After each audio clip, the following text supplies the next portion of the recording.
Protagonis kita baru saja kembali, dan di tengah meratapi hidupnya yang menyedihkan, sebuah layar sistem tiba-tiba muncul mengumumkan bahwa dia telah terbangun. Protagonis kita benar-benar tidak percaya saat sistem mengungkapkan bahwa dia menerima bakat summoner. Di dunia ini, ada banyak bakat dan kelas mulai dari tipe petarung hingga penyihir, dan sekarang dia telah menjadi seorang pemanggil. Summoner, mampu memanggil roh, golem, dan makhluk lain sebagai peliharaan mereka. Namun, yang mengejutkan, panggilan pertama protagonis kita adalah seorang manusia. Pria santai itu menyapanya dengan hangat dan bahkan bertingkah aneh hingga membuatnya bertanya-tanya apakah kelas atau sistemnya rusak. Apa yang tidak dia ketahui adalah bahwa pria di depannya bukanlah orang biasa, sementara individu terbangun lainnya berada di antara peringkat D hingga A. Panggilan protagonis kita benar-benar peringkat S ke atas. Jadi ya, protagonis kita memang berbeda. Dia benar-benar luar biasa kuat sejak awal. Namun, sesaat yang lalu, kita memulai cerita dengan Bom Ju-hyuk yang hanyalah orang biasa yang bukan siapa-siapa. Meskipun bekerja di 3 tempat paruh waktu, dia tidak mampu membeli apapun selain ramen karena memiliki utang yang sangat besar. Namun, di saat yang sama, protagonis kita mulai terbangun. Ju-hyuk menjelaskan bahwa menjadi seorang awakenet adalah kesempatan yang mengubah hidup. Orang-orang bahkan menganggapnya sebagai keberuntungan yang lebih langka daripada memenangkan lotre. Namun, protagonis kita mencatat bahwa dia harus tetap hidup untuk menikmati kekayaan itu. Ada bahaya yang tak terhitung jumlahnya dan cara seseorang, meskipun dia seorang awakenet, dapat kehilangan nyawanya. Dia memperjelas hal ini karena dia menjalani hidup dengan terus menghindari situasi berbahaya. Sederhananya, dia hidup sebagai pengecut, pecundang, dan penakut. Aman untuk mengatakan bahwa menjadi seorang awakenet tidak terasa nyata baginya. Dia bahkan bertanya-tanya apakah dia sedang berhalusinasi. Karena itu, dia memanggil jendela status. Jendela status segera menunjukkan informasinya. Namanya, afiliasinya dengan Menara Hitam Bikorea, dan seperti yang sudah kita ketahui, dia adalah seorang pemanggil dengan panggilan acak yang telah ditentukan. Jendela sistem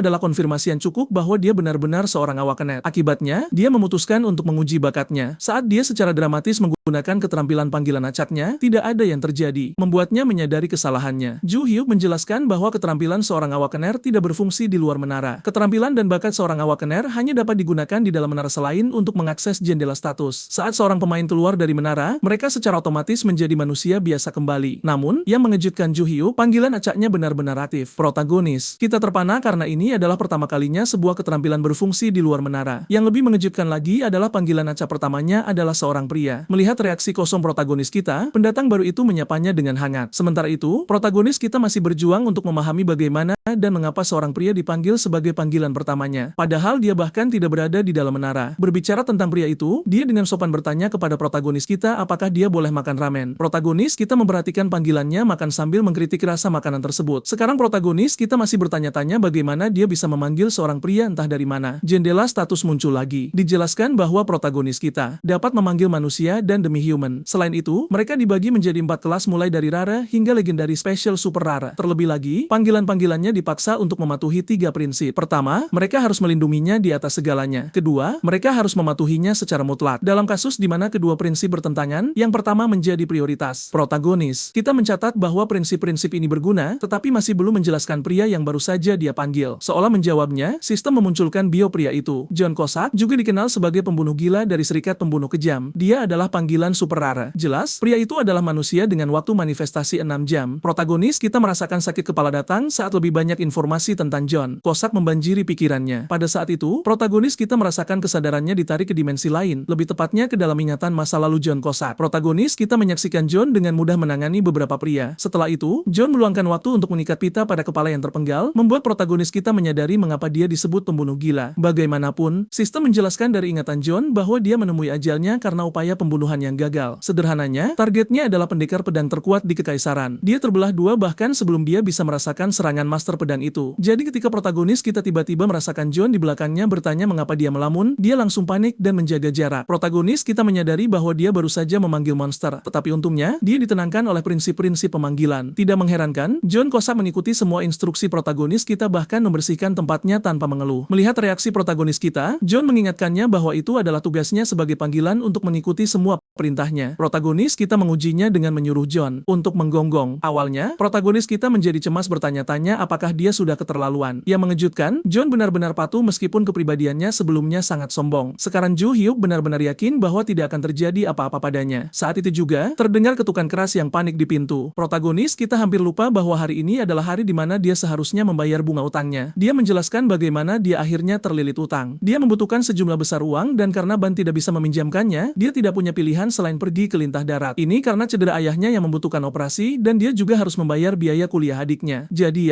dia sangat membutuhkan uang tersebut. Namun, selama ini, dia baru bisa menutupi bunganya dan belum menyentuh pokok utangnya. Tetap saja, dia tidak menyesali pilihannya. Mendengar para lintah darat semakin gelisah di luar, protagonis kita memanggil John Cossack. Salah paham dengan situasi tersebut, John mempersiapkan diri dan meminta perintah untuk membunuh, tetapi protagonis kita menggelengkan kepalanya. Sebaliknya, dia mendorong John untuk bersembunyi dan bersikeras bahwa dia tidak boleh mengeluarkan suara apapun yang dia dengar. Saat protagonis kita membuka pintu, lintah darat itu segera mengingatkannya tentang bunga utang. Protagonis kita menjawab bahwa dia lupa. Memberi nasihat, lintah darat itu menyarankan agar dia menjual salah satu ginjalnya dan semua masalahnya akan hilang. Saat salah satu reka lintah darat itu menyebutkan adik laki-laki protagonis kita, dia menjadi marah. Melihat ini, sang bos mempertanyakan ekspresi mendadaknya dan bertanya apakah dia berencana untuk melawan. Sambil menggaruk kepalanya, protagonis kita segera membantahnya. Dengan itu, para lintah darat pergi meskipun tidak tanpa memperingatkannya untuk menjaga diri jika tidak ingin berakhir mati. Di saat yang sama, John Cossack keluar. Protagonis kita berkomentar bahwa dia melakukan pekerjaan yang hebat dengan tetap diam yang memang sudah diduga karena dia diperintahkan demikian. Karena peristiwa hari ini, protagonis kita mulai menimbang pilihannya, bertanya-tanya apakah dia harus memasuki menara. Tapi sayangnya, pengecut seperti dia lebih suka bermain aman daripada mengambil risiko memasuki menara. Memotong pikirannya, John Cossack bertanya apakah ada yang bisa dia lakukan. Protagonis kita menjawab bahwa dia bisa melakukan apapun yang dia mau. John menanggapi dengan riang bahwa dia ingin menonton TV. Protagonis kita dalam hati terkejut dengan sikapnya tetapi setuju. Begitu saja, protagonis kita pergi tidur sementara John terus menonton TV. Dia berpikir bahwa meskipun John adalah seorang panggilan, dia tidak sepenuhnya buruk. Memiliki seseorang di sekitar tidaklah terlalu buruk. Bagaimanapun, dia memutuskan untuk tidur karena dia memiliki hari yang panjang di depan. Adegan berikutnya membawa kita keesokan paginya. Protagonis kita tidak melihat John sehingga dia secara alami berasumsi bahwa panggilan itu telah menghilang setelah waktu manifestasi berakhir. Dia hendak bersiap kerja ketika dia terganggu oleh berita pagi yang mengejutkan. Reporter itu berbicara tentang apa yang mereka curigai sebagai serangan terhadap agen lintah darat ilegal. Saat nama agen itu disebutkan, protagonis kita membeku karena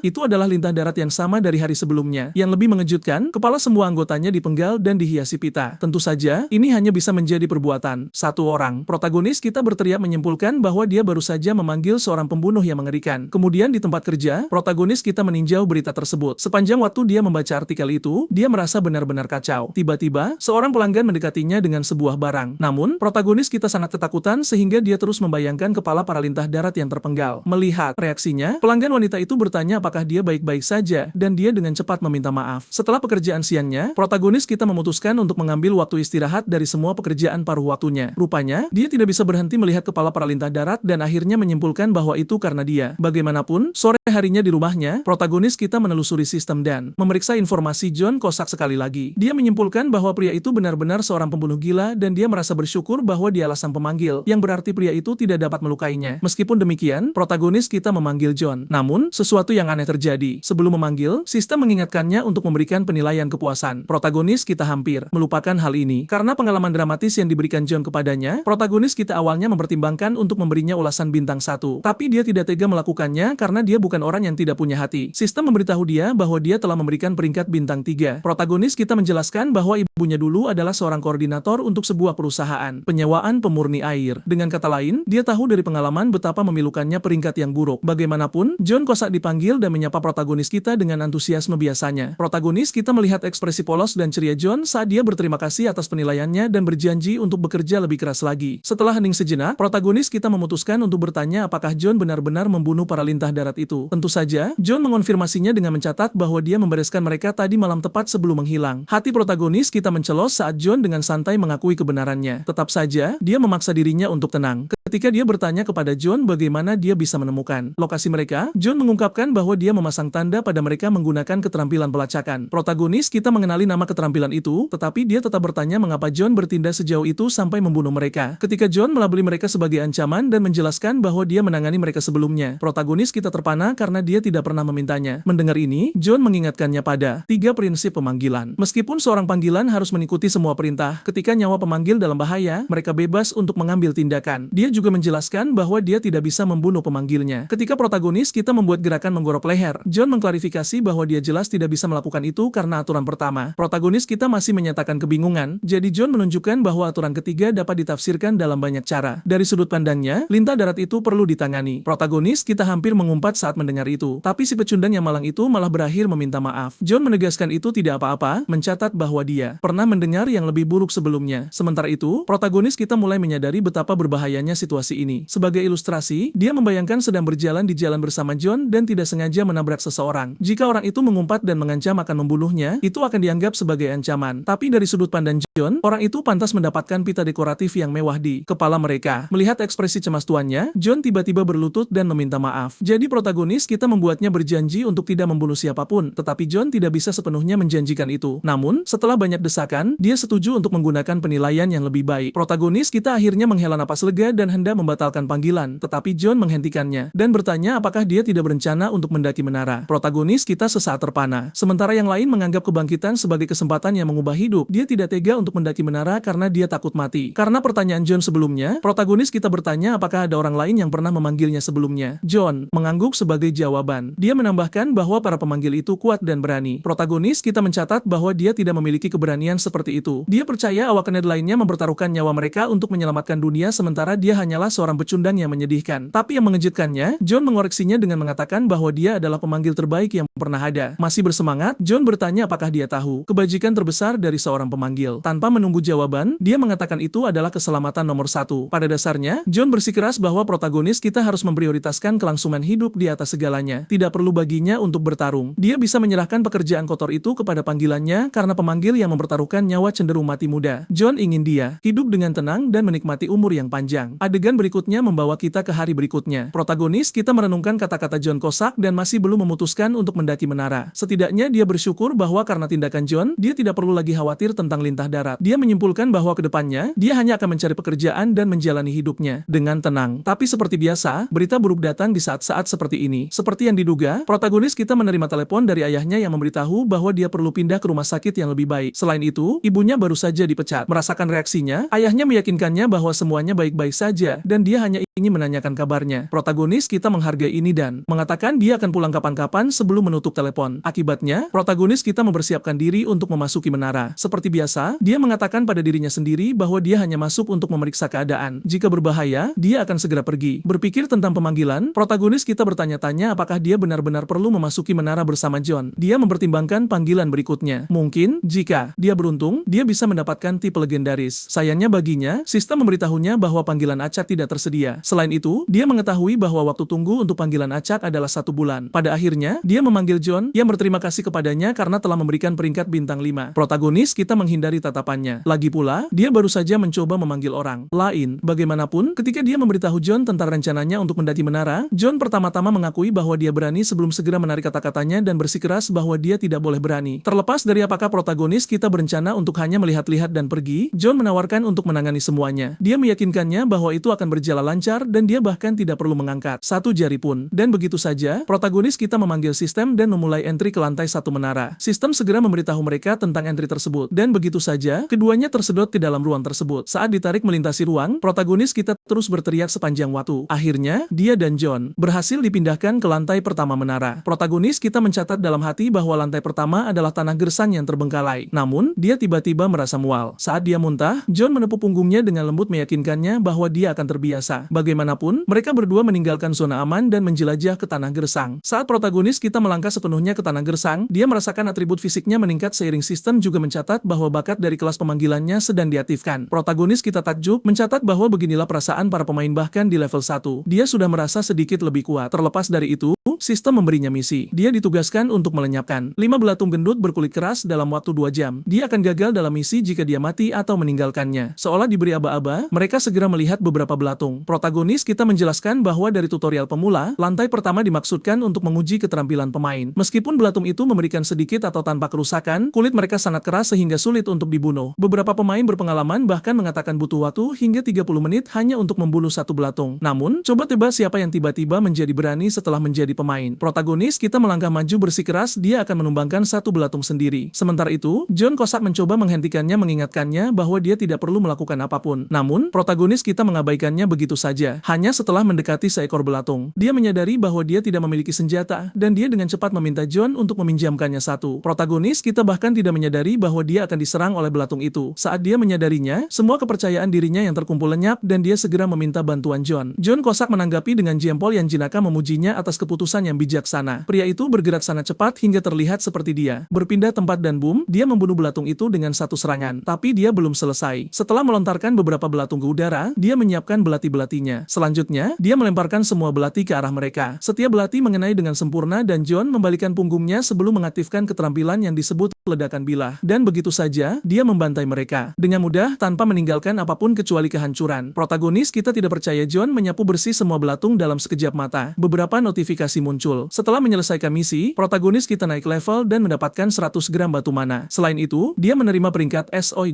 di lantai pertama. Sebagai hadiah untuk peringkat SOI, dia diberikan lencana platinum. Protagonis kita merasa sangat bahagia. Semuanya terasa sangat mudah dan dia menyadari bahwa dia bisa menjadi kaya dengan sangat cepat. Namun, apa yang tidak dia ketahui adalah bahwa dia baru saja mengguncang seluruh Korea. Sistem membuat pengumuman global. Dengan kata lain, pada saat ini, setiap pemain di Korea mengetahui bahwa seorang pemula telah menyelesaikan lantai pertama sambil memecahkan semua rekor. Sementara itu, protagonis kita memilih untuk keluar dari menara meskipun dia sekarang memiliki akses ke lantai kedua. Dia merasa tidak enak karena menyelesaikan lantai pertama hanya dalam 5 menit. Memotong pikirannya, John memujinya atas pekerjaan yang dilakukan dengan baik. Protagonis kita dengan santai menjawab bahwa dia tidak melakukan apapun, tetapi itulah intinya. Bagaimanapun, dia mengalihkan perhatiannya pada hadiahnya. Yang pertama adalah batu mana. Dari ekspresinya, kita bisa tahu ini pertama kalinya dia melihatnya secara langsung. Batu mana adalah sumber daya yang sangat diperlukan. Protagonis kita mencatat bahwa harga mereka telah turun sejak menara pertama kali muncul. Biaya 100 gram batu mana adalah sekitar 50 ribuan. Meskipun ini adalah pengetahuan umum, protagonis kita tidak tahu apa kegunaan lencana platinum itu. Terlepas dari itu, dia sangat senang. Lagi pula, dia baru saja menghasilkan 50 ribuan dalam 5 menit. Karena itu, protagonis kita memesan makanan bungkus. Ini pertama kalinya dia makan sesuatu yang enak selain ramen. Sementara itu, John mencium aroma makanan itu. Melihat reaksinya, protagonis kita meyakinkannya bahwa dia tidak memesan apapun yang pedas karena dia tahu John tidak menyukainya. Karena itu, John berterima kasih atas makanannya dan bersiap untuk makan. Namun, ketika protagonis kita bertanya mengapa dia berbicara begitu formal dan dengan aksen yang khas, John menjelaskan bahwa itu karena dia dekat dengan pemanggil sebelumnya. Protagonis kita mengerti. Ini seperti dipengaruhi oleh teman dekat. John menawarkan untuk mengubah cara bicaranya jika itu mengganggunya, tetapi protagonis kita menggelengkan kepalanya mengatakan bahwa dia menikmatinya. Keduanya tertawa bersama. Protagonis kita menyimpulkan bahwa John tidak sepenuhnya buruk. Sekarang, protagonis kita mendapatkan kepercayaan diri berpikir dia bisa dengan mudah mendaki menara. Adegan berikutnya membawa kita keesokan. Paginya, protagonis kita telah menyusun rutinitas hariannya. Waktunya sekarang berputar di sekitar 2 pekerjaan paruh waktunya karena dia berhenti dari satu pekerjaan untuk meluangkan waktu memasuki menara. Kemudian, dia memanggil John sekali lagi yang menyapanya dengan antusiasme biasanya membuat protagonis kita bertanya-tanya apakah itu benar-benar perlu. Bagaimanapun, John senang karena protagonis kita telah memberinya penilaian kepuasan yang baik yang membuat protagonis kita bertanya-tanya apakah itu benar-benar penting. John mengangguk menunjukkan bahwa peringkat yang lebih baik membawa manfaat yang lebih baik. Misalnya, waktu manifestasinya bisa meningkat bersama dengan peringkatnya dan keuntungan lainnya. Terlepas dari itu, kali ini protagonis kita memasuki lantai kedua menara bersama John. Kali ini, sistem menugaskan untuk melenyapkan 10 belatung. Gendut yang gesik dalam waktu 2 jam dengan kondisi kegagalan yang sama seperti sebelumnya. Protagonis kita mengamati sekeliling dan berpikir lantai ini mungkin lebih rumit karena belatungnya lebih lincah. Ketika John merasakan kekhawatirannya, dia meyakinkannya bahwa tidak akan terjadi apa-apa. Dalam sekejap, John memutuskan untuk membereskan belatung dalam 3 menit. Dengan itu, dia terjun ke pertempuran. Sementara itu, protagonis kita memutuskan dia akan memesan ayam jika semuanya berjalan lancar. Tentu saja, John menjadi bersemangat dan berterima kasih sebelumnya. Seperti yang diharapkan, John menangani semua belatung secara instan. Di saat yang sama, sistem memberitahu protagonis kita bahwa dia telah menyelesaikan tahap tersebut, mendapatkan 200 gram batu mana, dan naik level. Dia juga menerima hal yang sama tambahan. Hadiah seperti sebelumnya. Dengan bersemangat, protagonis kita melanjutkan ke lantai 3, kali ini mendarat dengan sempurna. Lantai 3 berhasil diselesaikan dengan mudah, membuatnya naik level lagi dan mendapatkan 300 gram batu mana. Seperti biasa, ia menerima hadiah tambahan yang sama, begitu saja.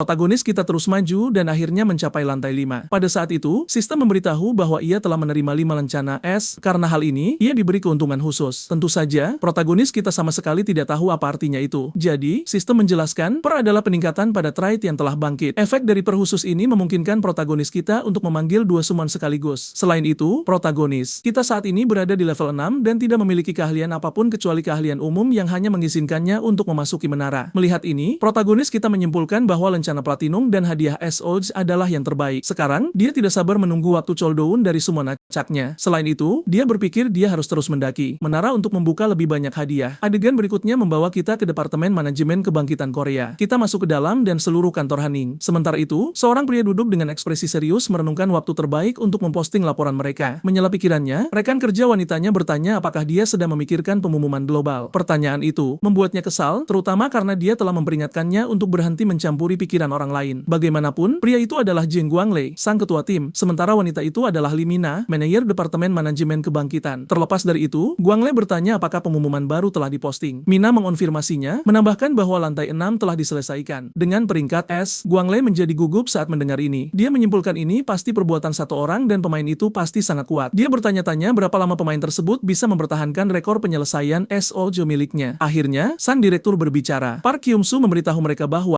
seperti yang sudah mereka ketahui, peringkat tertinggi di Korea adalah A dan sekarang seseorang baru saja menghancurkan apa yang tidak pernah mereka bayangkan mungkin terjadi. Dia juga menyebutkan migrasi pemain, mencatat bagaimana beberapa negara cenderung menculik pemain dan membawa mereka ke negara mereka sendiri. Singkatnya, Direktur Park Kyung-soo bersikeras mereka harus menemukan pemain SOJ itu segera. Adegan berikutnya melompat tiba-tiba ke 2 hari kemudian. Di dalam tempat protagonis kita, John Kosak sibuk membantu mencuci piring sementara protagonis kita memberitahu bahwa mereka akan menuju lantai 8. Sementara itu, pikiran protagonis kita mengungkapkan bahwa dari lantai 1 hingga ke 10 pada dasarnya adalah lantai pemula. Dengan kata lain, segalanya harus berjalan lancar. Adegan berikutnya membawa kita ke dalam menara. Kali ini, protagonis kita ditugaskan oleh sistem untuk menghadapi 10 prajurit katak duri merah. Seperti biasa, John Kosak dengan mudah menanganinya. Protagonis kita menyelesaikan lantai tersebut dan mendapatkan 800 gram batu mana. Selain itu, dia menerima ramuan penyembuh dan, seperti yang diharapkan, dia menyelesaikan lantai tersebut dengan SOJ dan menerima lencana platinum. Keluar dari menara, John Kosak berterima kasih kepada protagonis kita atas kerja kerasnya, meskipun dia benar-benar hanya berdiri di sana dan tidak melakukan apapun sepanjang waktu. John menunjukkan bahwa itulah inti dari menjadi seorang summoner, tetapi memperingatkan bahwa segalanya mungkin menjadi rumit setelah lantai 10.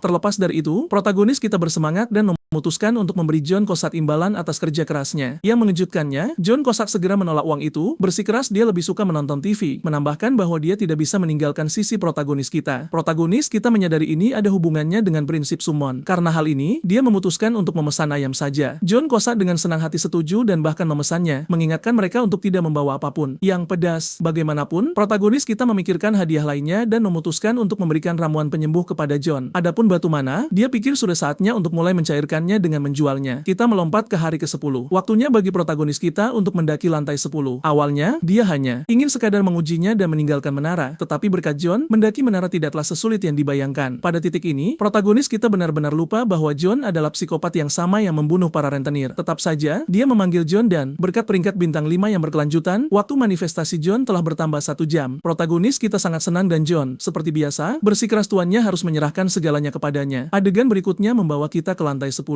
Beberapa saat setelah memasuki menara, sistem menyesuaikan status protagonis kita agar sesuai dengan lantai saat ini. Protagonis kita merasakan efeknya, mencatat kekuatannya meningkat dan merasa mana mengisi perut bagian bawahnya, atau lebih tepatnya, dantiannya. Pada titik ini, dia merasa seperti kuda perang yang siap menyerbu. Akibatnya, John Kosak tertegun ketika protagonis kita menawarkan bantuan kali ini. Pria itu mencoba membujuknya agar tidak melakukannya, tetapi protagonis kita tetap bersikeras. Namun, John menolak gagasan protagonis kita membahayakan dirinya sendiri. Sementara protagonis kita sedang dalam proses meyakinkannya, dia tiba-tiba merasakan sesuatu membayangi dirinya. Dalam sekejap, dia berkeringat dingin. Di depan mereka ada belalang sembah raksasa. Masih dalam keadaan shock, protagonis kita bertanya-tanya bagaimana para pemain berhasil menyelesaikan lantai ini. Harga dirinya terluka dan dia memutuskan untuk membiarkan John menanganinya. Belalang itu melancarkan serangan langsung ke John. Namun, John dengan mudah menghindar dan menggunakan lengan belalang sembah sebagai pijakan untuk naik. Dengan presisi yang tepat, John mengiris belalang itu menjadi potongan-potongan tak terhitung jumlahnya. Protagonis kita menyelesaikan lantai tersebut, naik level, dan menerima 1 kilogram batu mana. Selain itu, dia menyelesaikan dengan SOJ dan menerima lencana platinum. Juga, protagonis kita telah mengumpulkan cukup lencana untuk membuka keuntungan keuntungan lain. Protagonis kita tampak bersemangat dan bertanya-tanya keuntungan apa yang akan dia dapatkan kali ini. Sistem memberitahu bahwa dia dapat menyalin satu keterampilan dari summonnya. Sembari menjelaskan hal ini, sistem menunjukkan semua keterampilan John Cossack. John Cossack tidak sengaja mendengar protagonis kita bertanya-tanya keterampilan mana yang harus dia pilih, jadi dia segera menyarankan Shadow Stat. Adapun alasannya, keterampilan itu dapat membantu protagonis kita melarikan diri jika terjadi sesuatu pada John Cossack. Seperti yang diharapkan, keselamatan adalah yang utama. Tetap saja, protagonis kita tidak suka gagasan melarikan diri. Meski begitu, dia tidak punya pilihan selain mempelajari keterampilan tersebut. Protagonis kita mencoba meyakinkan dirinya sendiri bahwa keterampilan itu hanya untuk gerak kaki. Bagaimanapun, gerak kaki yang baik sangat penting dalam pertempuran. Ketika dia bertanya-tanya apakah itu bisa bekerja di luar menara, protagonis kita mencatat bahwa keterampilan itu sebenarnya bekerja seperti summonnya, tetapi sangat tidak konsisten. Keesokan harinya, hari ke-11 mendaki menara, protagonis kita menelepon seseorang. Orang-orang di ujung sana adalah pusat panggilan Departemen Manajemen Kebangkitan. Ketika protagonis kita memberitahu mereka tentang kebangkitannya, mereka memberi selamat kepadanya dan menawarkan untuk mengirim perwakilan untuk membantunya segera setelah dia memberikan alamatnya. Sebenarnya, alasan protagonis kita menelepon departemen tersebut adalah karena dia hanya ingin menjual batu mana dan tidak ada yang lain. Kita melompat ke Departemen Manajemen Kebangkitan. Di dalam mobil, Ketua Tin Guanglei bertanya kepada manajer Mina tentang Awakener dari hari sebelumnya. Dia menjelaskan orang tersebut bukanlah Awakener S. Oil, membuatnya merasa sedikit frustrasi. Tetap saja, dia memberitahu bahwa mereka telah menerima berita tentang Awakener lain. Ketua Tin mengerti dan menambahkan bahwa jika orang tersebut kebetulan adalah Awakener S. Terus mereka harus berusaha sekuat tenaga dan menawarkan apapun agar dia bergabung dengan tim elit. Berbicara tentang Awakener S.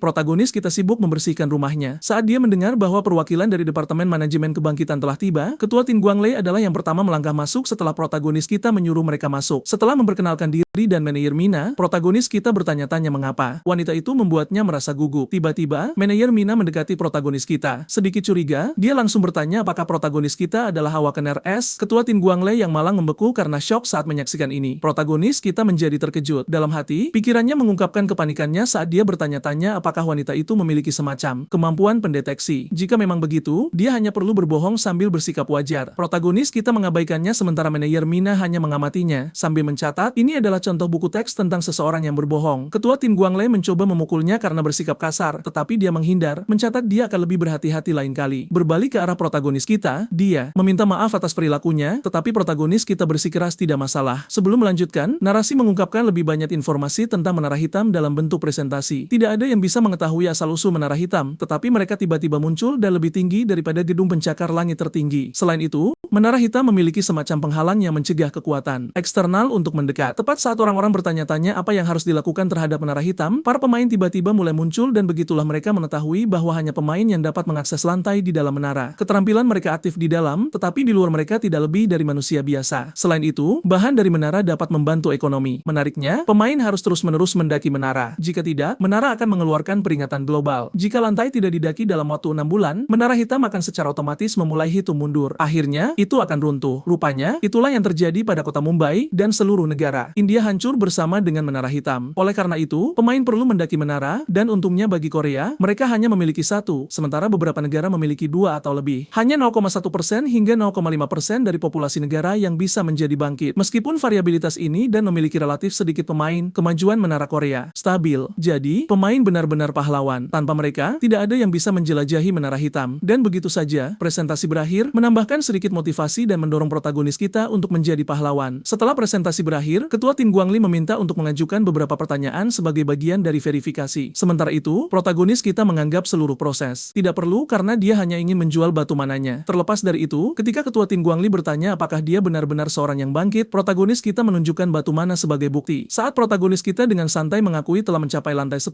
baik Ketua Tin Guanglei maupun manajer Mina saling bertukar pandang. Sekarang, manajer Mina menjadi penasaran, bertanya-tanya apakah protagonis kita benar-benar peringkat S. Dengan pemikiran ini, dia bertanya apakah protagonis kita telah mendengar tentang pengumuman publik yang sedang tren. Protagonis kita memberikan jawaban jujur, tetapi Ketua Tim Guanglei bersikeras dia tidak perlu gugup. Protagonis kita tidak gugup. Pria malang itu praktis kejang-kejang, bertanya-tanya apakah mereka mencurigai sesuatu. Terlepas dari itu, Ketua Tim Guanglei melanjutkan dengan menjelaskan ketentuan kontrak, menambahkan bahwa departemen tersebut mengelola 2 kelompok. Dia memulai dengan kelompok umum. Mereka terdiri dari individu yang ingin menjelajahi lantai menara sendiri, pada dasarnya pekerja lepas. Kelompok kedua adalah kelompok elit. Mereka memiliki hubungan dekat dengan pemerintah dan memikul kewajiban yang jauh lebih berat. Sebagai imbalannya, mereka menerima manfaat besar. Contoh manfaat ini adalah perlindungan karena pemain masih manusia setelah mereka meninggalkan menara. Selain itu, mereka menerima gaji tahunan. Sementara itu, sepanjang Sepanjang waktu, protagonis kita tidak terlalu memperhatikan. Dia tahu bahwa jika mereka mengetahui dia adalah S.H.E, dia pasti akan menjadi pusat perhatian yang tidak dia inginkan. Karena hal ini, dia memotong kalimat Ketua Tin Guangli dengan sopan. Ketua Tin Guangli terkejut ketika protagonis kita memberitahunya bahwa dia tidak tertarik pada kelompok elit. Dia menjelaskan bahwa dia baik-baik saja di kelompok umum, meskipun ketua tim. Guangli mencoba membujuk dengan manfaat-manfaat tersebut. Protagonis kita dengan santai mengakui bahwa mendaki menara itu berbahaya dan agak menakutkan. Dengan kata lain, dia oke dengan mendapatkan imbalan yang wajar. Sementara itu, manajer Mina mengamati kegagalan ketua tim Guangli membujuk protagonis kita, seperti salesman menyebalkan yang gagal menangkap petunjuk saat pelanggan tidak tertarik. Dia berpikir dalam hati bahwa orang-orang sudah tahu akan ada saatnya mereka mencapai batas dan tidak bisa lagi mendaki menara. Tetapi memiliki seseorang yang mengakuinya secara terang-terangan adalah hal lain. Bahkan jika protagonis kita akhirnya bergabung dengan kelompok elit, dia tidak akan menjadi apa-apa selain beban mati karena dia tidak memiliki keinginan untuk mendaki menara. Akhirnya, protagonis kita merasa lega ketika ketua Tin Guangli memutuskan untuk menghormati pilihannya. Jadi, dia menyarankan agar protagonis kita memasuki menara sebagai bagian terakhir dari verifikasi bahwa dia sudah bangkit. Sebelum masuk, dia menyarankan protagonis kita menggunakan kesempatan itu untuk menyelesaikan lantai karena pemain hanya bisa masuk ke menara sekali sehari. Protagonis kita segera menyadari itu adalah ujian dan mengingatkan mereka bahwa biasanya butuh 2 jam. Manajer Mina bersikeras dia tidak perlu mengkhawatirkan mereka. Bagaimanapun, itu adalah bagian dari pekerjaan mereka. Protagonis kita memutuskan untuk memasuki menara, menyuruh mereka untuk menikmati diri mereka sendiri sementara dia pergi. Dengan itu, dia berteleportasi ke dalam menara. Ketua Tin Guangli melihat ini dan mengonfirmasi bahwa protagonis kita benar-benar bangkit, meminta pendapat manajer Mina. Dengan dingin, dia menyatakan bahwa dari apa yang telah dia amati, dia tidak bisa mengatakan apakah protagonis kita berbakat. Namun, dia terlalu pemalu, dan itu saja sudah cukup untuk membuatnya percaya bahwa dia akan berhenti di lantai 11. Ketua Tin Guangli mendengarkan saat dia melanjutkan, mencatat bahwa lantai 11 menguji rasa takut pemain. Ketua tim menyadari dia berbicara tentang kelabang berekor panjang. Meskipun dia mengakui mereka tidak sulit dibunuh, misinya mengharuskan membunuh ratusan dari mereka. Karena situasi yang mengerikan, dia percaya itu adalah sesuatu yang tidak dapat ditangani oleh protagonis kita. Inilah sebabnya dia yakin dia bahkan tidak akan melangkah keluar dari zona aman. Ketua Tin Guangli berpikir dia mungkin benar dan memutuskan untuk memberitahu direktur tentang jalan buntu lainnya. Sementara itu, di dalam menara, protagonis kita memanggil John. Seperti biasa, pria itu berterima kasih kepada protagonis kita karena telah memanggilnya. Saat protagonis kita melihat misi untuk mengalahkan 100 kelabang berekor panjang raksasa, dia segera merasa mual, persis seperti yang diprediksi manajer Mina. Namun, John dengan senang hati memutuskan untuk menanganinya, mencatat paling lama 5 menit. Namun, John terkejut ketika protagonis kita bersikeras dia berburu perlahan kali ini. Setelah menjelaskan situasinya dan alasan dia memanggilnya ke dalam menara daripada di luar, John kosak merespons dengan acungan jempol, mengatakan dia mengerti. Dia menyeringai seperti orang bodoh seolah-olah dia baru saja menemukan rahasia untuk kelaparan dunia. Namun, ketika John kosak membunuh satu kelabang dengan mudah, protagonis kita mengingatkannya untuk berburu perlahan. Jadi, John setuju dan berangkat untuk menyelesaikan misi. Tetapi pada saat itu, protagonis kita terkejut. Beberapa kelabang menyerangnya, dan dia tidak dapat bereaksi dengan keterampilan melarikan diri miliknya. Untungnya, John kosak merasakan hal ini tepat waktu. Dalam sekejap, dia berteleportasi dan membasmi mereka semua. Melihat ini, bocah kita berterima kasih, tetapi tetap bersikeras John harus berburu perlahan. Sayangnya, aturan summon lebih diutamakan. Akibatnya, protagonis kita terkejut karena John menyelesaikan seluruh misi dalam waktu 5 menit. Sistem menara, seperti biasa, segera memberikan hadiah setelah selesai. Protagonis kita keluar bersama John, sementara pria malang itu meminta maaf. Sementara itu, kembali ke tempatnya, manajer Mina memeriksa waktu, berpikir bahwa jika protagonis kita adalah peringkat S, hingga dia seharusnya keluar sekarang. Di tengah kalimat, dia membeku, membuat ketua tim Guangli bertanya-tanya apa yang terjadi. Dia menatap pengumuman itu. Pada saat yang sama, protagonis kita keluar dari menara. Rupanya, sepertinya ketua tim Guangli tidak bangkit karena dia tidak memiliki sistem dan tidak mengerti apa yang terjadi. Jadi, manajer Mina memberitahu bahwa protagonis kita keluar dari menara pada waktu yang sama tepat saat pengumuman itu dibuat. Sementara itu, protagonis kita dengan dingin memberi John perintah. Protagonis kita bermaksud untuk membungkam mereka, tetapi mengetahui John kosak, kedua pekerja pemerintah itu mungkin akan berakhir dengan pita hias di kepala mereka. Namun, untungnya, itu semua hanya imajinasi protagonis kita. Ketua Tin Guangli bertanya-tanya apakah protagonis kita baik-baik saja. Sebagai tanggapan, dia meminta maaf. Dia menjadi paranoid tanpa alasan. Jadi, ketua Tin Guangli memutuskan untuk mengulangi tawarannya. Namun, sebelum dia bisa berbicara, protagonis kita bersikeras pasti ada kesalahpahaman karena tidak mungkin dia adalah Awakener S. Dia melabeli keluarnya dia dan waktu pengumuman tersebut hanya sebagai kebetulan. Ketua tim sedikit terdiam mendengar ini. Tetap saja, dia memberitahu protagonis kita bahwa sekarang setelah dia bangkit, dia masih perlu menandatangani kontrak. Namun, protagonis kita menjadi terkejut ketika dia melihat bahwa kontrak tersebut adalah untuk kelompok elit. Ketua tim Guangli mencatat bahwa dia benar, tetapi menambahkan bahwa kontrak ini berbeda dari kontrak elit biasa karena ini adalah kontrak ultra elit. Mencantumkan tunjangannya, dia menjelaskan bahwa gaji tahunan protagonis kita adalah 12 miliar won. Selain itu, dia akan memiliki tim keamanan pribadinya sendiri. Seolah itu belum cukup, dia juga akan diberikan kekebalan. Sederhananya, protagonis kita akan diperlakukan seperti bangsawan. Namun, dia tidak menunjukkan kegembiraan sedikit pun setelah mendengar ini. Saat ini, kontrak semacam ini hanya diberikan kepada pemain peringkat teratas, Yu Kilman. Meskipun demikian, protagonis kita menolak. Dia menjelaskan bahwa dia tidak akan menjadi pemain jika dia tidak diberikan kontrak umum. Sebagai tanggapan, ketua tim Guangli bertanya mengapa dia tampak menentang gagasan itu. Protagonis kita menyebutkan bahwa dia benci menerima perhatian. Keduanya mengamatinya dengan cermat dan sampai pada kesimpulan bulat. Mereka berpikir protagonis kita adalah seorang introvert ekstrim. Ketua tim Guangli memutuskan yang terbaik untuk kembali dan tidak memaksanya. Jadi, dia setuju untuk memberi protagonis kita kontrak standar. Saat menutup kesepakatan, pikiran protagonis kita menjelaskan pilihannya. Dia tahu siapapun yang menonton akan merasa frustrasi, tetapi mengambil kontrak kelompok elit datang dengan tanggung jawab yang sangat besar. Dengan kata lain, mendaki menara bukan lagi sebuah pilihan. Itu menjadi kewajiban. Belum lagi, pemain harus memasuki menara yang belum dijelajahi, pada dasarnya berkelana ke wilayah yang tidak diketahui. Protagonis kita tidak menginginkan tekanan semacam itu. Belum lagi, dia bahkan tidak tahu apakah dia ingin terus mendaki menara. Kemudian, kita dibawa ke Departemen Manajemen Kebangkitan. Di dalam kantor Direktur Park Kyung-soo bertanya-tanya apakah laporan yang dia lihat benar. Ketua tim Guangli mengangguk. Dia mengonfirmasi bahwa protagonis kita adalah Hawakener As, tetapi Direktur tidak mengerti. Jadi, dia menjelaskan bahwa protagonis kita memiliki kepribadian yang aneh. Dia menambahkan bahwa dia adalah warga negara biasa, jenis yang jarang dia temui. Direktur Park Kyung-soo tampak skeptis, bertanya-tanya apakah mereka mungkin membuat kesalahan. Manajer Mina tidak setuju. Dia menjelaskan bahwa protagonis kita keluar dari menara sangat cocok dengan waktu pengumuman. Mendengar ini, pria botak itu menjadi bersemangat. Dia mencatat bahwa meskipun protagonis kita seorang introvert, tujuan utama mereka tetap mengamankannya. Ketua tim Guangli setuju dan berjanji untuk menggunakan cara apapun agar protagonis kita bergabung dengan kelompok elit. Berbicara tentang protagonis kita, si pengecut yang bahkan tidak tahu cara membuat wajah marah. John Cossack hanya meminta maaf sementara protagonis kita terus bersikap tangguh dan mengamuk. Bagaimanapun, kita dibawa ke lantai 12 menara hitam. Sistem menara menugaskan protagonis kita untuk membasmi musang tombak es. Memanggil John, protagonis kita mengingatkannya untuk berburu perlahan kali ini. John setuju dan berangkat untuk menyelesaikan misi. Tepat saat protagonis kita berpikir pria itu akhirnya akan mendengarkan, dia tiba-tiba menyadari betapa dinginnya lantai 12 itu. Meskipun dia sudah bersiap, dia tidak menyangka akan sedingin ini. Tanpa diduga, John memperhatikan protagonis kita dan berasumsi dia menderita kedinginan. Sebelum protagonis kita sempat menjelaskan, John berlari ke medan pertempuran. Hasilnya, dia memusnahkan semua musang dalam waktu singkat. Baginya, protagonis kita bisa saja mati karena flu biasa. Protagonis kita hanya berdiri di sana bertanya-tanya bagaimana rencananya salah. Tetap saja, dia menerima hadiahnya karena menyelesaikan lantai tersebut dengan kecepatan rekor. Pada saat yang sama, ketua tim Guangli dan manajer Mina menerima berita bahwa protagonis kita, sang protagonis baru saja menyelesaikan lantai ke-12. Begitu mereka kembali, John mencoba menenangkannya dengan bercanda bahwa dia sudah aman sekarang. Saat John hendak menonton TV, protagonis kita justru memulangkannya, Unsumon. Bagi sang protagonis, John tidak pantas mendapatkan hadiah jika tidak bisa mengikuti instruksi sederhana. Di lantai ke-13, hal yang sama terulang kembali. John Cossack menggendong protagonis kita sekali lagi dan sejarah berulang di lantai ke-14. Pada titik ini, sang protagonis sampai tidak bisa berkata-kata. Dia menyelesaikan lantai dengan peringkat SOE dan menerima hadiah seperti biasanya. Kemudian, protagonis kita memeriksa rekening banknya dan melihat komisi dari penjualan batu mana beserta dana dukungan pemain umum. Dia melakukan perhitungan cepat atas penghasilannya saat ini digabung dengan batu mana yang baru saja dia peroleh dari menara. Totalnya mencapai sekitar 7 juta won hanya dalam 2 minggu. Terlebih lagi, jika semuanya berjalan lancar, dia bisa menghasilkan 1 juta won setiap hari. Berarti sekitar 30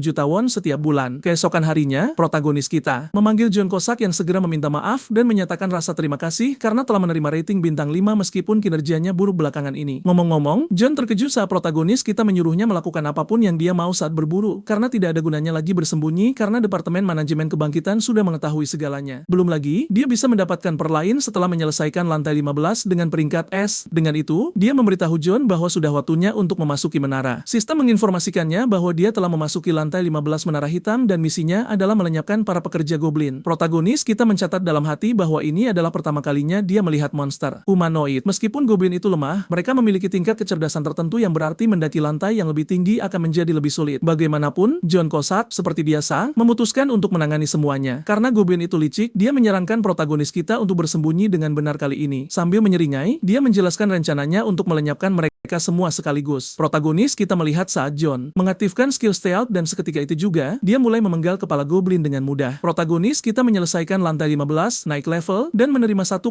kg batu mana bersama dengan 5 ramuan penyembuh. Seperti biasa, dia menerima lencana platina karena mencapai kecepatan penyelesaian S. Kemudian, protagonis kita keluar dari menara bersama John. Mengakses inventarisnya, dia menyadari bahwa dia telah berhasil mengumpulkan 15 lencana platina. Seperti yang diharapkan, setiap kali dia mengumpulkan 5 lencana platina berturut-turut, dia membuka sebuah per. Terakhir kali, per itu memungkinkannya untuk menyalin satu skill dari summonnya. Sekarang, protagonis kita bertanya-tanya apa yang akan dia dapatkan kali ini. Di bab selanjutnya, protagonis kita menerima kit penghalang energi sebagai pertnya yang terlihat lebih seperti gelang tangan. Bagaimanapun, sistem menjelaskan bahwa kit penghalang energi melindunginya dengan menyerap tingkat kerusakan tertentu. Kit itu akan menghilang setelahnya dan hanya muncul kembali setelah 5 jam. Selain itu, penghalang tersebut menyesuaikan dengan levelnya. Artinya, semakin kuat dia, semakin tebal perlindungannya. Protagonis kita menyadari itu lebih seperti baju sirah tubuh, dan karena itu bukan item eksklusif menara. Itu bisa berfungsi bahkan di dunia nyata. Karena hal ini, protagonis kita bertanya-tanya apakah dia harus menjualnya. Tapi bagaimana mungkin dia melakukannya padahal ada hadiah yang lebih baik di depan? Dengan semangat, dia bertanya apakah John bisa menyelesaikan lantai 16 dengan S. John menggelengkan kepalanya. Protagonis kita terkejut sejenak. Ini pertama kalinya dia mendengar hal seperti ini dari John. Namun, sebelum kita mengetahui apa rencana selanjutnya, adegan beralih ke Departemen Manajemen Kebangkitan. Rupanya, sudah beberapa waktu berlalu sejak peringkat SOJ berhenti diperbarui. Manajer Mina mengonfirmasi bahwa sudah 15 hari berlalu. Sementara Ketua Tim Guangli menambahkan bahwa mereka curiga protagonis kita pasti terjebak di lantai 15. Hal ini membuat Direktur Park Hyung-soo frustrasi. Dia bertanya-tanya mengapa langit memberkati bakat sebesar itu kepada orang yang penakut. Namun, Ketua Tim bersikeras protagonis kita tidak terjebak karena kesulitan meningkat mulai dari lantai 16 dan menyarankan agar mereka menunggu. Detik berikutnya, dia menerima pesan bahwa protagonis kita ingin datang ke gedung mereka dan memasuki toko pemain. Mendengar ini, Direktur Park Hyung-soo mulai menyatukan kepingan informasi. Ternyata protagonis kita telah berulang kali menyelesaikan lantai 15 untuk mengumpulkan dana. Ketua Tim Guangli ingat bahwa dia tidak memiliki peralatan apapun saat mereka berkunjung, yang kemungkinan besar menjadi alasan mengapa dia belum mencoba lantai 16. Sekarang, Direktur Park Hyung-soo menyadari dia telah mengambil kesimpulan yang salah, jadi dia memberitahu mereka bahwa saat protagonis kita memasuki gedung, semua item dan peralatan harus ditawarkan dengan harga murah. Ngomong-ngomong, sebelum kita lanjut, kita kembali ke 15 hari yang lalu.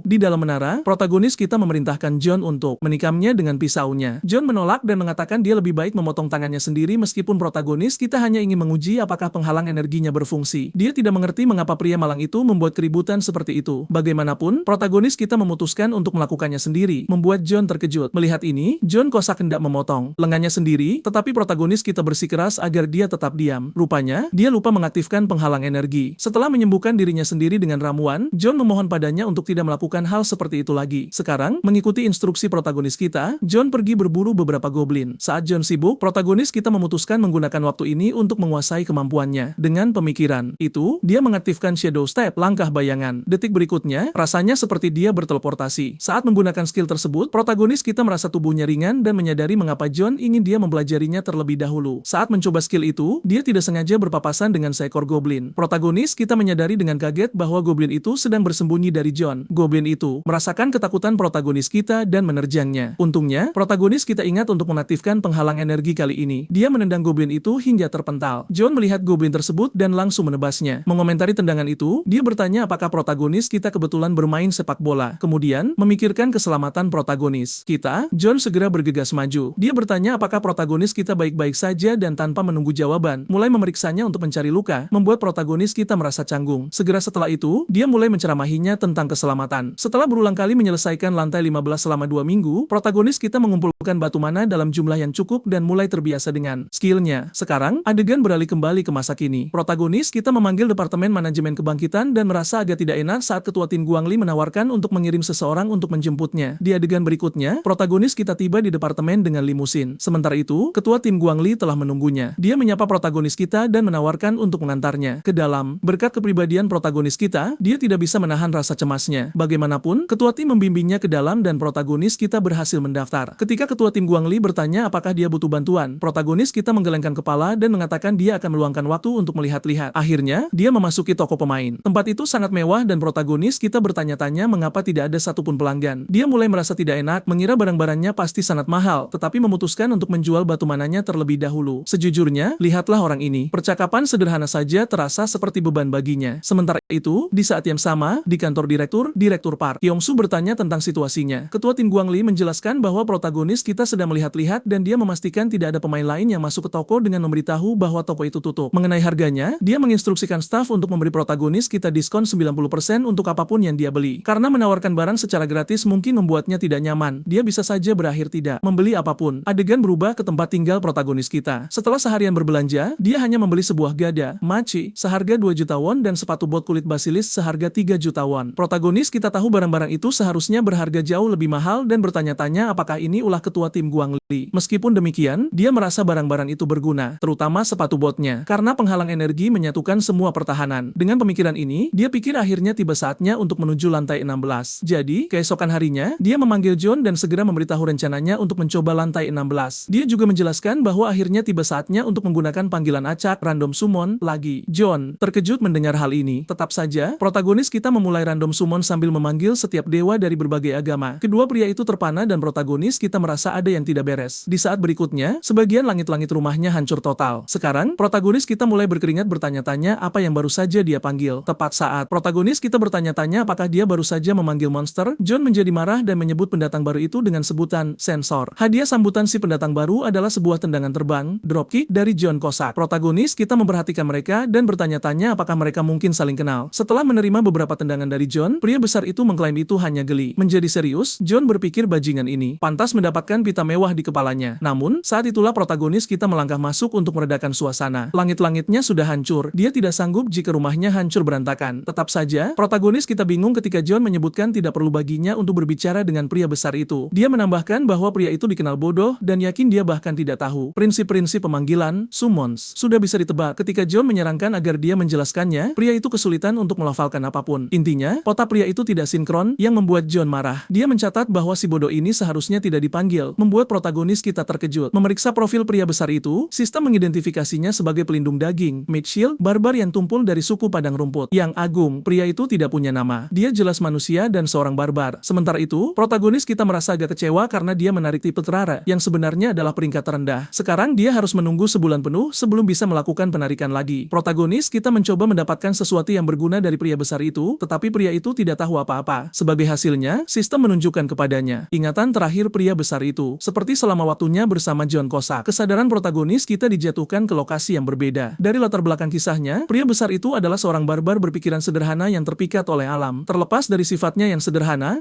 kemampuan fisik pria itu berada di level yang benar-benar berbeda. Akhirnya, tiba saatnya ketika pria besar itu tidak bisa mengingat namanya sendiri. Mungkin dia menukar otaknya demi otot yang lebih banyak. Karena hal ini, dia ditipu oleh pahlawan palsu. Sang barbar digunakan sebagai pelindung daging selama pertempuran dengan Archfiend Hydra. Pria besar itu tidak mengecewakan. Dia mampu menahan serangan Hydra, bahkan berhasil merobek beberapa kepalanya. Namun, dia tidak sadar bahwa tubuhnya sedang terkorosi oleh napas asam Hydra. Akhirnya, dia mati dan orang-orang yang menjebaknya hanya menertawakan si bodoh itu. Melihat ini, protagonis kita merasa sedih. Menawarkan tangannya kepada pria besar itu, dia menyarankan agar mereka mendaki menara bersama. Karena pria besar itu tidak punya nama, protagonis kita bertanya dia ingin dipanggil apa. Jadi, protagonis kita memberinya dua pilihan, entah barbar, singkatan dari barbarian, atau meatball, bakso. Pria besar itu memilih meatball. Protagonis kita berjanji untuk menjaganya dengan baik, bertanya apakah meatball mempercayainya. Dia mengangguk. Sementara itu, John tidak percaya protagonis kita ingin dia bekerja dengan meatball sebagai rekan di masa depan. Namun, setelah beberapa perhitungan cepat, John Cossack dengan senang hati setuju, mencatat bahwa tidak buruk memiliki pelindung daging. Dengan begitu, dia menyarankan agar mereka mendaki menara. Sekarang protagonis kita dan summonnya dikirim ke lantai 16. Misinya kali ini adalah melenyapkan 30 goblin pengintai, Scouts. Sambil berjalan melewati hutan lebat, John memberitahu protagonis kita untuk berhati-hati dan bersiap menggunakan zirah energi serta shadow step kapan saja. Dia memperingatkan bahwa kelompok goblin ini menggunakan panah beracun dan mereka biasanya menyerang lebih dulu. Benar saja, satu goblin memilih protagonis kita sebagai targetnya. Untungnya, John Cossack berhasil menangkap panah-panah itu tepat waktu. Sekarang beberapa goblin tiba-tiba muncul entah dari mana. John segera menyuruh protagonis kita bersembunyi, menyadari mereka telah masuk ke dalam jebakan. Protagonis kita berlindung di balik batu, mencatat sepertinya ada lebih dari 50 goblin. Jadi, dia menyuruh meatball untuk memblokir semua serangan. Pria besar itu pun beraksi. Dia melompat ke udara. Seluruh pasukan goblin membeku melihatnya turun seperti meteor. Pada saat itu, John akhirnya merasakan sesuatu dan mendongak saat para goblin mencoba melarikan diri. Pria malang itu bahkan tidak sempat bereaksi. Meatball menghujam ke bawah seperti meteor, menerbangkan semua goblin, termasuk John. Protagonis kita menonton dengan kaget. Kemampuan fisik pria besar itu benar-benar luar biasa. Bahkan lebih baik lagi, pria itu bergerak dan memukul lebih keras dari Trukun. Sambil tetap menonton, protagonis kita tidak percaya pria ini sebenarnya berperingkat R. Kekuatannya saja membuatnya sebanding dengan John. Mungkin alasan dia dicap sebagai yang terendah adalah karena kecerdasannya. Bagaimanapun, setelah misi selesai, protagonis kita memesan beberapa paket KFC. Pria besar itu makan, berkomentar bahwa ayamnya, yang secara tidak sengaja salah dia ucapkan, sangat lezat. Tetap saja, protagonis kita mencatat pria itu luar biasa hari ini. Sedangkan John, dia tidak melewatkan kesempatan untuk memukul setiap kali pria itu melakukan kesalahan, sambil juga merasa makanannya terlalu pedas, yang kemudian diejek oleh pria besar itu. Protagonis kita menyadari keduanya mungkin tidak akan pernah akur, tetapi dia dikejutkan saat pria besar itu memanggilnya orang baik. Tepat saat mereka tampaknya sedang mengalami momen yang menyentuh, John, seperti biasa, menendang wajah pria besar itu karena salah mengucapkan kata ayam. Akibatnya, protagonis kita menegur John karena menyela percakapan mereka. Keesokan harinya, protagonis kita memasuki lantai 17. Seperti biasa, kekuatan dan statistiknya disesuaikan agar cocok dengan lantai saat ini. Berpikir kali ini akan berbeda, dia hendak memberitahu mereka bahwa dia akan membantu, tetapi seolah membaca pikirannya, John menyarankan dia bisa membantu di lantai 20 saja. Untuk saat ini, John akan mengambil baris depan sementara pria besar itu memutuskan untuk tetap tinggal dan melindungi protagonis kita, membuatnya merasa lesu. Bagaimanapun, kali ini protagonis kita ditugaskan untuk melenyapkan 30 prajurit goblin, atau lebih tepatnya, melenyapkan pasukan goblin. Protagonis kita mencatat betapa ini benar-benar berbeda dari panduan Waltrock karena setidaknya ada 90 pasukan goblin. Dari panduan tersebut, dia menjelaskan cara untuk menyelesaikan lantai adalah dengan memancing sebagian goblin ke zona aman. Karena jalurnya sempit, membunuh mereka akan mudah. Dia hanya perlu mengulang proses tersebut sampai misinya selesai. Mengetahui hal ini akan memakan banyak waktu, dia menyusun rencananya sendiri. Sama seperti Captain America, dia memberi izin kepada pria besar itu untuk menghancurkan segalanya. Untuk mencapai lantai 20 secepat mungkin, protagonis kita mencatat dia perlu mengandalkan pria besar itu. Tepat saat suasana menjadi serius, satu prajurit goblin mengira dia adalah protagonis utama. Para goblin membentuk barisan mengira mereka akan menang mudah. Namun, mereka akan diperkenalkan kepada Meatball yang berbadan raksasa dan memukul sekeras Truk. Dan seketika itu juga, para goblin melakukan akrobat udara yang tidak pernah mereka bayangkan sebelumnya. Protagonis kita sudah menduga hal itu dari si pria besar. Dalam pertempuran, taktik hanya berarti jika kedua belah pihak seimbang. Dan dengan begitu, protagonis kita dengan mudah menyelesaikan lantai tersebut dan menerima hadiah SOO seperti biasa. Sementara itu, John memperhatikan protagonis kita lebih memperhatikan pria besar itu. Pria malang itu dibikin shock setelah melihat ini. Kita melompat ke lantai 18. Kali ini, protagonis kita ditugaskan membunuh goblin pembunuh, assassins. Seperti biasa, pria besar itu menyerbu masuk seperti truk. Mengejutkan, para goblin memiliki skill stealth. Sekarang pria besar itu kebingungan karena dia tidak bisa melihat goblin manapun. Protagonis kita menunjukkan ekspresi yang sama. Sementara itu, seseorang tertawa terbahak-bahak. Ternyata itu adalah John. Dan kali ini dia yakin inilah saatnya dia bersinar. Dengan itu, dia menyerbu ke medan perang, mengaktifkan Shadow Stat. Sementara itu, protagonis kita menonton dan menyadari ini adalah hasil dari kinerja buruk John di lantai sebelumnya. Ternyata ini adalah rencananya untuk memicu kompetisi. Protagonis kita juga berpikir dalam hati bahwa dia perlu terus meningkatkan pertnya. Dan karena dia sekarang berada di level 18, ini adalah kesempatan sempurna untuk menguji semua kemampuannya. Dari panduan, protagonis kita mempelajari bahwa skill stealth goblin pembunuh itu rendah. Dengan kata lain, jika dia cukup berkonsentrasi, dia akan bisa melihat pergerakan mereka. Selain itu, dia tidak perlu takut karena dia sudah menguasai penggunaan Shadow Step kembali di lantai 15. Namun, tepat saat dia akan memukul goblin dari belakang, si bodoh itu tersandung. Untungnya, goblin itu tidak tahu cara menghindar. Jika tidak, keadaan mungkin akan berakhir berbeda. Sistem segera mencatat pembunuhan tersebut, tetapi sebelum protagonis kita bisa merayakannya, insting laba-labanya bereaksi saat dia merasakan seekor goblin akan menyerangnya dari belakang. Sementara itu, John sedang menikmati waktunya berurusan dengan para goblin. Dia melihat pria besar itu mencoba membantu, jadi John bersikeras agar dia berhenti saja karena dia hanya menghalangi jalan. Namun, momen gangguan ini membuatnya bertanya-tanya di mana protagonis kita berada. Berbicara tentang protagonis kita, dia berhasil menghentikan serangan mendadak goblin dengan mengaktifkan zirah energinya. Tetapi di saat berikutnya, dia menyadari dua goblin menyerangnya pada saat yang sama. Protagonis kita berkomentar bahwa karena lonjakan adrenalin, para goblin tampak bergerak dalam gerak lambat. Sederhana saja, protagonis kita bukan lagi orang lemah seperti dulu. Sekarang sistem mencatat hadiahnya dan seperti biasa, dia menerima lencana platinanya untuk penyelesaian S. Sementara itu, John akhirnya sampai ke tempat protagonis kita dan dibuat terkejut. Ternyata protagonis kita bertanggung jawab mendapatkan dua pembunuhan terakhir. Kedua pria itu bingung saat John tiba-tiba menangis terseduh-seduh. Di saat yang sama, di Departemen Manajemen Kebangkitan, Manajer Mina mengumumkan penyelesaian lantai 18 oleh protagonis kita. Direktur Park Kyung-soo menjadi menjadi sangat antusias dan ketua tim Kwang Li mencatat bahwa pria itu praktis tidak terhentikan. Ketika Direktur Park Kyung-soo berbicara tentang mengungkap identitas protagonis kita, kedua bawahannya tidak setuju dan menyuarakan betapa berbahayanya hal itu. Direktur menjelaskan bahwa dia hanya bercanda. Jadi, ketua tim Kwang Li menyarankan agar mereka memperlakukan protagonis kita jauh lebih baik daripada pemain manapun di tim elit. Sore harinya, berita tentang rentetan penyelesaian menara SOI oleh protagonis kita disiarkan. Tentu saja, semua orang bertanya-tanya tentang pemain misterius tersebut. Namun, John mematikan berita sebelum laporan itu selesai. Protagonis kita tahu ada sesuatu yang mengganjal di pikiran John dan menyarankannya untuk bicara. Jadi, John menunjukkan kecepatan di mana protagonis kita mulai menyadari bakatnya. Sambil menunjuk dirinya sendiri, protagonis kita dengan bingung bertanya apakah dia merujuk kepadanya dan bersikeras John jangan bercanda. Namun, John tetap diam. Dalam renungannya, dia mengungkapkan bahwa Shadow Step yang dia lihat digunakan protagonis kita untuk membunuh goblin terakhir adalah sesuatu yang bahkan dia sendiri tidak dapat tiru dengan mudah. Tapi itu bahkan bukan bagian terburuknya. Protagonis kita mulai menganggap pertempuran itu menyenangkan dan lupa bahwa dia adalah seorang summoner. Bahaya akan meningkat secara alami seiring mereka naik. John bertanya apakah protagonis kita lupa bahwa ide utama seorang summoner bukanlah untuk menjadi berani, tetapi untuk memprioritaskan keselamatan terlebih dahulu. Sebagai tanggapan, protagonis kita meyakinkannya bahwa dia tidak melakukan sesuatu yang berbahaya dan itu hanya untuk kali ini saja. Namun, ekspresinya sepertinya menceritakan kisah yang berbeda. John berpikir jika ini terus berlanjut, protagonis kita pasti akan menyebabkan kecelakaan suatu hari nanti. Melihat reaksi John, pria besar itu mengejeknya dengan main-main, menyebutnya si sensor. Sebagai tanggapan, dia mendapatkan tendangan cepat ke wajah. Protagonis kita melihat ini dan langsung panik. Sebelum mereka berdua bisa melanjutkan perkelahian, protagonis kita dengan cepat memulangkan mereka berdua. Sekarang kimchi berharganya yang disiapkan ibunya untuknya hancur berantakan. Keesokan paginya, protagonis kita terlihat berjalan menuju kompleks apartemen. Ternyata dia datang mengunjungi orang tuanya. Membantu ayahnya ke meja makan, dia bertanya tentang adik laki-lakinya. Ayahnya menjelaskan bahwa adiknya sedang menjalankan tugas. Bagaimanapun, makanan sudah siap. Protagonis kita duduk bersama seluruh keluarganya. Selama makan, orang tuanya menyadari ekspresi khawatirnya dan menenangkan bahwa mereka baik-baik saja dan dia tidak perlu khawatir. Karena hal ini, protagonis kita hendak memberitahu mereka bahwa dia sekarang telah menjadi seorang pemain. Sebelum dia bisa menyelesaikannya, ayahnya menghentikan kalimatnya. Pria itu, yang selalu lucu, tidak bisa membayangkan putranya, yang tampak sangat mirip dengannya, menjadi seorang pemain. Dia bahkan membual tentang bagaimana dia terkadang memohon istrinya untuk membunuh kecoa untuknya. Istrinya bertanya-tanya apakah itu adalah sesuatu yang patut dia banggakan. Beralih topik, ibunya bertanya kepada protagonis kita tentang pekerjaannya. Dia tidak memberikan jawaban yang jelas. Ibunya langsung menegurnya, mengatakan bahwa dia berbohong. Meski begitu, ibunya memutuskan untuk mempercayainya. Namun, dia menambahkan agar dia tidak meminjam uang dari lintah darat. Hal ini membuat protagonis kita merenung dan teringat akan hasil kerja John Kosak. Berbicara tentang pekerjaan, ibu protagonis menceritakan bagaimana dia dipecat. Dia menjelaskan bahwa pelanggannya tidak masuk akal, bersikeras menyuruhnya membersihkan limbah daur ulang dan sisa makanan juga. Dia menambahkan bahwa wanita itu memang pantas mendapatkannya. Seperti biasa, ayah protagonis menyahut bahwa ibunya memiliki kepribadian yang keras. Dia mencatat bahwa sang protagonis seharusnya melihat bagaimana sikap ibunya saat ayahnya mencoba mengajaknya berkencan untuk pertama kalinya. Dibandingkan ayahnya yang seorang pria lemah, beta male, sayangnya gen ibunya lebih dominan. Ya, aman untuk dikatakan kita tahu siapa yang harus disalahkan atas sifat penakut protagonis kita. Bagaimanapun, protagonis memutuskan untuk mengungkapkan kebangkitannya nanti. Sebelum pergi, protagonis memberikan sejumlah uang kepada adik laki-lakinya, menjelaskan bahwa itu untuk orang tua mereka. Sebelum protagonis sempat pergi, adiknya menghentikannya. Awalnya, protagonis mengira adiknya mencari cara untuk berterima kasih atas uang sebelumnya yang dia berikan. Mengasumsikan hal itu, protagonis bersikeras dia tidak butuh ucapan terima kasih. Namun, yang mengejutkan, adiknya hanya bertanya apakah dia melupakannya. Uang yang diberikan itu untuk orang tua mereka. Sang adik ingin bagiannya sendiri. Protagonis hanya bisa menghela napas dan setuju. Kemudian di hari yang sama, protagonis tiba di Departemen Manajemen Kebangkitan. Meski dia mengaku awalnya tidak berencana datang, setelah melihat orang tuanya, dia merasa perlu melakukan segala sesuatunya dengan benar. Meski pemimpin tim Kwang Li menyuruhnya mengabari terlebih dahulu jika ingin datang, protagonis berpikir datang langsung seharusnya tidak masalah. Walaupun dia memiliki penghalang energi untuk melindunginya, menaiki menara berarti dia butuh peralatan yang lebih kuat. Dengan kata lain, barang terbaik yang harus dia beli adalah sebuah perisai. Namun yang mengejutkan, harga perisai mulai dari 100 juta won. Dengan cepat, dia mencari alasan sambil bertanya-tanya mengapa peralatan tiba-tiba menjadi sangat mahal. Dia juga heran mengapa staf wanita yang melayaninya bukan pria seperti sebelumnya. Setelah mencari sejenak, staf wanita itu dengan senang hati menyajikannya pilihan yang lebih murah dan lebih cocok. Saat melengkapinya, protagonis Protagonis merasa takjub, terutama karena perisai itu berpasangan sempurna dengan gada miliknya. Harga perisai itu adalah 40 juta won. Setelah melakukan pembayaran, protagonis bertanya-tanya mengapa berbicara dengan staf wanita terasa lebih sulit daripada menghadapi goblin. Saat protagonis memutuskan untuk keluar, seorang pria asing tiba-tiba bertanya sudah berapa lama dia menjadi pemain. Sebelum protagonis sempat bicara, pria itu mengambil inisiatif dan memperkenalkan dirinya sebagai Chai Ho-seok. Protagonis membalas dengan berkenalannya sendiri dan mereka berdua berbagi lantai mana yang telah mereka capai saat ini. Mendengar bahwa protagonis baru berada di lantai 10, Chai Ho-seok berseri-seri kegirangan, mencatat bahwa dia masih seorang pemula. Dia menawarkan untuk berbagi beberapa saran karena dia sudah mencapai lantai 30. Bagaimanapun, pria itu tampak seperti orang yang santai dan memutuskan untuk pergi duluan. Protagonis tidak bisa tidak iri pada kepribadiannya yang berani. Berpikir orang seperti dia pasti sudah punya pacar. Malam harinya, protagonis memeriksa jendela statusnya. Dia saat ini berada di level 19, memiliki 2 pemanggilan, dan keterampilan tempurnya adalah Shadow Step. Melihat ini, dia merasa percaya diri dan berpikir dia bisa menantang lantai 20. Namun sebelum itu, dia perlu membuat kesepakatan dengan John. Saat dia memanggil John, pria itu merasa seolah-olah telah merasakan sesuatu yang pahit saat mencoba menyapa protagonis. Pria malang itu jatuh tersungkur, berpikir bahwa protagonis pasti terlalu bersenang-senang sekarang setelah baru saja membeli perisai. Ketika protagonis menyebutkan bahwa itu dimaksudkan untuk melindungi dirinya sendiri, John mencatat bahwa itulah kata-kata tepat yang pernah diucapkan oleh mantan pemanggilnya dulu. Meski begitu, protagonis tertegun saat John memohon padanya untuk tidak mempertimbangkan merangsek maju duluan. Dia membuat protagonis berjanji bahwa jika hal terburuk terjadi, dia harus mengorbankan dirinya dan si pria besar untuk melarikan diri. Namun, pada saat itu, dia mencium aroma yang sedap. John kosak merasa bersyukur atas makanan tersebut dan di saat yang sama merasa kasihan pada si pria besar. Tetap saja, dia menikmati pangsit bersama protagonis kita. Di tengah kunyahan, John tiba-tiba bertanya pada protagonis apakah dia punya dendam dengan seseorang. Melihat tuannya bingung, John menjelaskan bahwa dia bisa merasakan niat membunuh yang sangat besar tepat di luar pintu. Protagonis berkeringat dingin dan pada saat yang sama mendengar seseorang memanggil dari luar. Karena itu, dia mengaktifkan pelindung energinya sambil menginstruksikan John untuk bersembunyi dan masuk ke mode diam-diam. Seketika itu juga, gagang pintu ditembak. Saat protagonis berbalik untuk menghadapi sosok tersebut, dia dibuat terpana. Penyusup itu ternyata adalah Chai Ho-seok dari toko pemain. Dia berkomentar betapa sulitnya mengikuti protagonis. Ketika protagonis dengan sopan mendesaknya untuk menjauhkan senjatanya, Chai Ho-seok menjadi marah, bertanya apakah dia ingin mati dan menyuruh protagonis untuk menyerahkan gelangnya dan membuka inventarisnya. Sementara itu, sepanjang waktu, protagonis hanya bertanya-tanya apa yang dipikirkan si bodoh ini. Ya, karena orang itu hanya selangkah lagi dari mendapatkan hiasan pita di kepalanya. Si bodoh itu tidak tahu apa yang akan terjadi dan bahkan menganggap protagonis adalah sasaran empuk. Namun di detik berikutnya, dia menerima hantaman brutal di kepalanya dari John. Begitu saja, dia tumbang seperti karung sampah. Melihat ini, protagonis sesaat terpana. Segera, dia memuji John karena telah melakukan pekerjaan dengan baik. Awalnya, dia takut John mungkin benar-benar membunuh si bodoh itu. Untungnya, John berhasil membaca situasi dan hanya membuatnya pingsan. Terlepas dari itu, protagonis berpikir bahwa Chai Ho-seok pasti seorang broker item. Dia menjelaskan bahwa mereka adalah pelaku kriminal yang merampok pemain karena mereka adalah manusia biasa begitu berada di luar menara. Untungnya, keterampilan pemanggilannya bisa bekerja di luar menara. Jika tidak, segalanya mungkin tidak berakhir baik baginya. Protagonis menyimpulkan bahwa dia memiliki kemampuan curang sementara John tampak menantikan untuk memberikan pria itu sebuah pita. Jadi, sebelum John melakukan hal lain, protagonis segera memutuskan untuk memanggil orang-orang yang menangani situasi seperti ini. Di tempat lain, Direktur Park Kyung-so terkejut karena protagonis mengunjungi toko pemain lagi. Pemimpin tim Guangli mengonfirmasinya, menambahkan bahwa protagonis membeli sebuah perisai. Berdasarkan pola pembeliannya, mereka menduga protagonis kita adalah petarung tipe jarak dekat. Tetap saja, Direktur mencatat bahwa mendapatkan satu set perlengkapan lengkap saja tidak cukup. Pemimpin tim Guangli setuju dan sedang dalam proses memberitahu Direktur tentang rencananya untuk menyiapkan satu set baju zirah untuk protagonis ketika teleponnya berdering. Melihat bahwa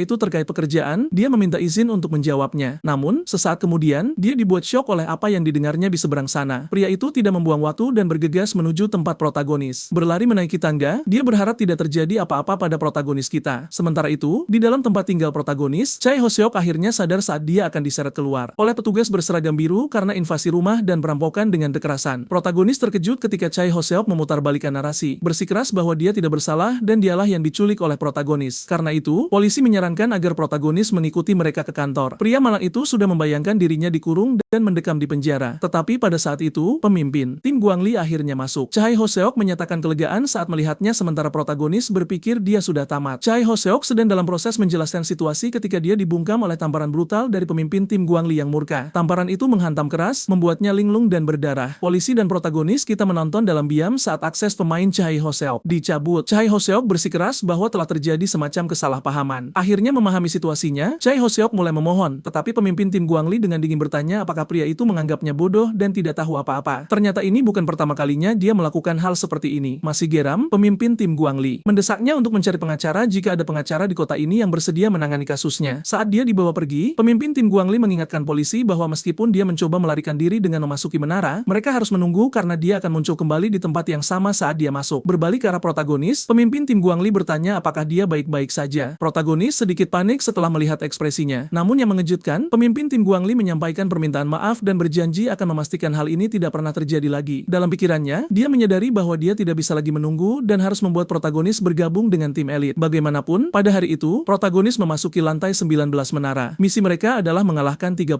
Goblin Shaman. Biasanya para Shaman bukan ancaman karena mereka tidak bisa menggunakan serangan sihir yang kuat. Mereka mengandalkan kutukan dan beberapa sihir pelemah. Namun, protagonis kita tidak perlu khawatir karena si pria besar sebenarnya bisa menahan kutukan dengan teriakan perangnya. Dengan si pria besar bertindak sebagai tank dan John Kosinski bergerak dari belakang, John menyarankan agar mereka membersihkan lantai secepat mungkin. Sang pria paham karena dia ingat apa yang telah dia dan John diskusikan. Dengan itu, mereka berdua merangsek maju. Sementara itu, protagonis kita sedang dalam proses bergabung dengan mereka ketika sistem menara tiba-tiba memberitahunya bahwa lantai telah dibersihkan. Membuatnya terkejut. Ternyata ini adalah rencana John. Rupanya mereka sengaja membersihkan lantai dengan cepat untuk mencegah protagonis menjadi bersemangat dan ikut dalam pertarungan. Meskipun demikian, protagonis membersihkan lantai dengan peringkat SOIGOI dan menerima lencana platinum. Keesokan harinya, kita akhirnya mencapai lantai 20. Protagonis menjelaskan bahwa lantai 20 dikenal sebagai evaluator bakat dan sangatlah sulit. John juga mencatat bahwa ini akan berbahaya karena kali ini mereka akan melawan seluruh pasukan goblin, yang berarti prajurit, pembunuh, shaman, dan bahkan hobgoblin. Karena itu, dia bersikeras agar protagonis bersantai saja di zona aman sementara dia dan si pria besar menangani segalanya. Sistem menunjukkan misi mereka adalah membunuh 100 goblin jenis apapun selain membunuh satu hobgoblin dengan batas waktu 10